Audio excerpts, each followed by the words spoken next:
Technology کی معروف company Microsoft نے اسرائیلی فوج کے ساتھ اپنے معاہدوں کے خلاف احتجاج کرنے والے 2 سافٹ ویئر انجینئرز کو نوکری سے نکال دیا ہے۔ کمپنی نے اس اقدام کو جان بوجھ کر کاروباری سرگرمیوں میں خلل ڈالنا قرار دیا ہے۔ سعودی حکومت نے حج 2025 کی تیاریوں کے دوران غیر قانونی تارکین وطن اور قوانین کی خلاف ورزی کرنے والوں کے خلاف بڑے پیمانے پر کارروائی کا آغاز کر دیا ہے۔ صرف ایک ہفتے کے دوران 18,000 سے زائد افراد کو اقامہ لیبر اور بارڈر قوانین کی خلاف ورزی پر گرفتار کر لیا گیا ہے۔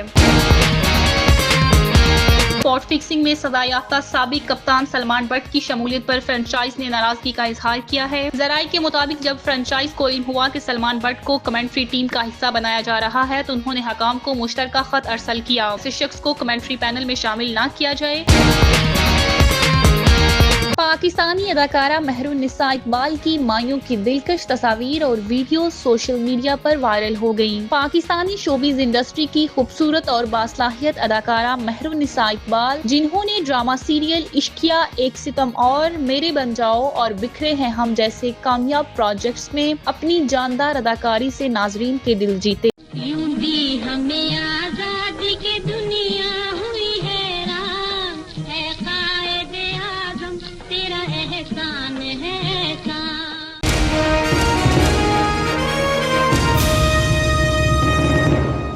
سعودی حکومت نے حج 2025 کی تیاریوں کے دوران غیر قانونی تارکین وطن اور قوانین کی خلاف ورزی کرنے والوں کے خلاف بڑے پیمانے پر کارروائی کا آغاز کر دیا ہے۔ صرف ایک ہفتے کے دوران 18,000 سے زائد افراد کو اقامہ لیبر اور بارڈر قوانین کی خلاف ورزی پر گرفتار کر لیا گیا ہے۔ سعودی پریس ایجنسی کے مطابق ان گرفتار شدگان میں سے 12,995 افراد اقامہ قوانین، 3,512 بارڈر کراسنگ اور 1,900 افراد لیبر قوانین کی خلاف ورزی میں ملوث پائے گئے۔ رپورٹ کے مطابق غیر قانونی طور پر سعودی عرب میں داخلے کی کوشش کرنے والوں میں سے 66% ایتھوپین، 22% یمنی جبکہ باقی دیگر قومیتوں سے تعلق رکھنے والے تھے۔ مزید یہ کہ 67 افراد سعودی عرب سے غیر قانونی طور پر باہر نکلنے کی کوشش کے دوران گرفتار کیے گئے۔ حکام کے مطابق 21 افراد کو ان خلاف ورزی کرنے والوں کو پناہ یا معاونت فراہم کرنے کے الزام میں گرفتار کیا گیا ہے۔ وزارت داخلہ نے واضح طور پر خبردار کیا ہے کہ اگر کوئی شہری یا مقیم افراد ایسے افراد کو پناہ یا مدد فراہم کرتا ہے تو اسے 15 سال تک قید، 10 لاکھ ریال تک جرمانہ اور جائیداد یا گاڑی ضبط کیے جانے جیسی سخت سزاؤں کا سامنا کرنا پڑ سکتا ہے۔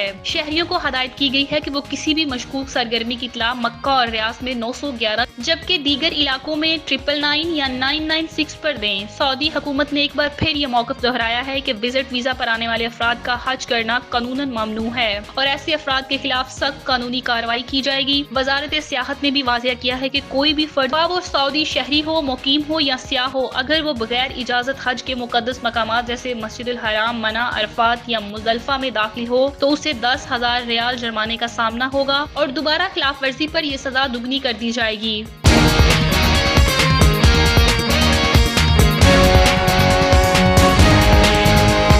پاکستان سپر لیگ کے کمنٹری پینل میں اسپاٹ فکسنگ میں سزا یافتہ سابق کپتان سلمان بٹ کی شمولیت پر فرنچائز نے ناراضگی کا اظہار کیا ہے۔ ذرائع کے مطابق جب فرنچائز کو علم ہوا کہ سلمان بٹ کو کمنٹری ٹیم کا حصہ بنایا جا رہا ہے تو انہوں نے حکام کو مشترکہ خط ارسل کیا جس میں مطالبہ کیا گیا کہ کسی بھی ایسے شخص کو کمنٹری پینل میں شامل نہ کیا جائے جو ماضی میں کسی غیر اخلاقی سرگرمی میں ملوث رہا ہو، چاہے وہ فکسر ہو یا جیل جا چکا ہو، کیونکہ اس سے لیگ کے ساکھ متاثر ہو سکتی ہے۔ یاد رہے کہ 2010 میں لارڈز ٹیسٹ کے دوران اسپاٹ فکسنگ کے معاملے پر سلمان بٹ کے ساتھ محمد آصف اور محمد عامر کو بھی سزا سنائی گئی تھی۔ تینوں کھلاڑیوں کو جیل جانا پڑا تھا۔ پابندی کے بعد صرف محمد عامر ہی دوبارہ قومی ٹیم میں جگہ بنانے میں کامیاب ہوئے تھے، جبکہ آصف طویل عرصے سے امریکہ میں مقیم ہے اور سلمان بٹ اس وقت لاہور میں واقع کرکٹ انسٹی ٹیوٹ کے سربراہ ہیں۔ فرنچائز کی جانب سے سامنے آنے والے رد عمل کے باوجود پی ایس ایل حکام نے سلمان بٹ کو کمنٹری ٹیم میں برقرار رکھا ہے اور یہ موقف اختیار کیا ہے کہ وہ اردو کمنٹری کریں گے اور بین الاقوامی ناظرین کو اس بارے میں علم نہیں ہوگا۔ دلچسپ بات یہ ہے کہ سلمان بٹ پہلے بھی پاکستان کرکٹ بورڈ کے ساتھ مختلف انداز میں وابستہ رہے ہیں۔ انہوں نے پی سی بی ڈیجیٹل کے لیے قومی کھلاڑیوں کے انٹرویوز کیے تھے اور گزشتہ برس وہ وہاب ریاض کے مشیر بھی بنے تھے۔ تاہم سوشل میڈیا پر سخت رد عمل آنے کے بعد یہ فیصلہ جلد واپس لینا پڑا تھا۔ سلمان بٹ اس وقت جس ادارے سے منسلک ہیں اس کا نمائندہ پی سی بی گورننگ بورڈ کا بھی حصہ ہے، جس کی وجہ سے ان کی P S L commentary panel میں شمولیت کو لے کر مزید سوالات اٹھنے لگے ہیں۔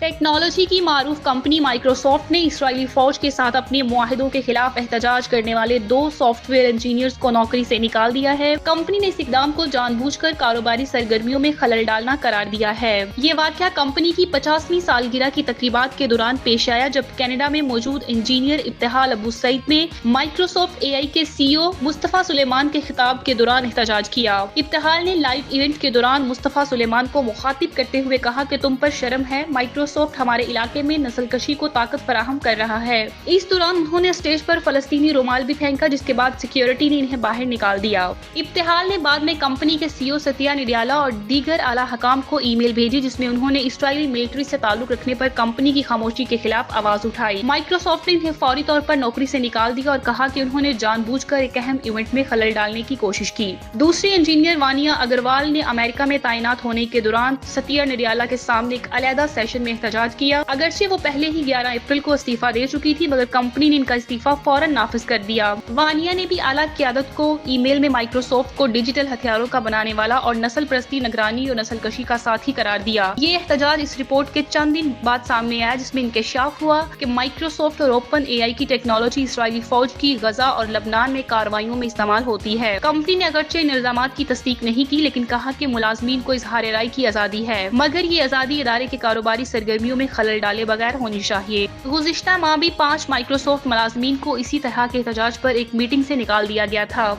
इंसानी हकूक की तंजीमों और मुलाजमीन के हामी ग्रुपों ने इस इकदाम को सीटी बजाने वालों के खिलाफ इंतकामी कार्रवाई करार दिया है और मुतालबा किया है कि बरतरफशुदा इंजीनियर्स को बहाल किया जाए, क्योंकि उन्होंने इंसानी हकूक के लिए आवाज उठाई थी।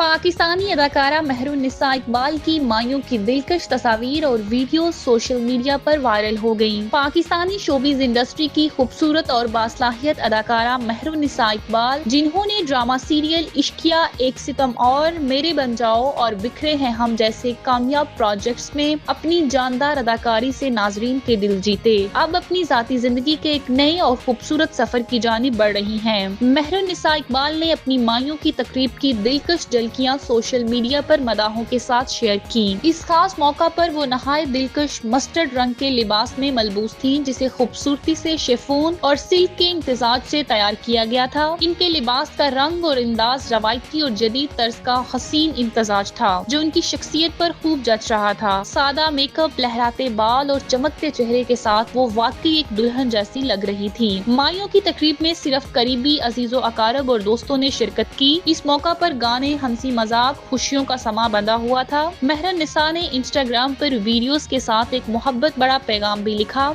कि ये एक यादगार लम्हा है, दुआओं की जरूरत है। इनकी पोस्ट को हजारों लाइक्स और कमेंट्स वसूल हो रहे हैं, जहां मदा इन्हें नेक तमन्नाएं, दुआएं और मोहब्बत बड़े पैगामात दे रहे हैं।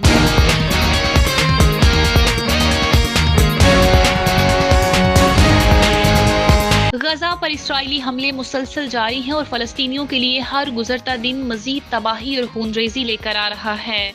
गजा की वजारत सेहत के मुताबिक गुज़िश्ता 24 घंटों के दौरान इस्राइली बमबारी के नतीजे में मजीद 58 फलस्तीनी शहीद, जबकि 213 अफराद जख्मी हो चुके हैं। वजारत सेहत का कहना है कि कई लाशें ताहाल मलबे तले और सड़कों पर पड़ी हुई हैं, जहां तक एम्बुलेंसेज और सिविल डिफेंस की टीमें नहीं पहुंच पा रही, जिससे सूरत हाल मजीद अबतर हो गई है। अदादो शमार के मुताबिक 18 मार्च को जंगबंदी के खात्मे के बाद अब तक इसराइली हमलों में 1449 अफराद शहीद और 3647 जख्मी हो चुके हैं, जबकि 7 अक्टूबर 2023 से शुरू होने वाली इसराइली जारहियत के नतीजे में अब तक 50,810 फलस्तीनी शहीद और कम अज कम 1,15,688 जख्मी हो चुके हैं। इन शहादतों का बड़ा हिस्सा इसराइली फजाई हमलों, तोपखाने की गोलाबारी और जमीनी कार्रवाइयों के दौरान हुआ, जिनमें रहायशी इलाके, अस्पताल और पनागुज़ीन कैंप भी निशाना बने, जिससे इंसानी बुहरान शदीद तर होता जा रहा है।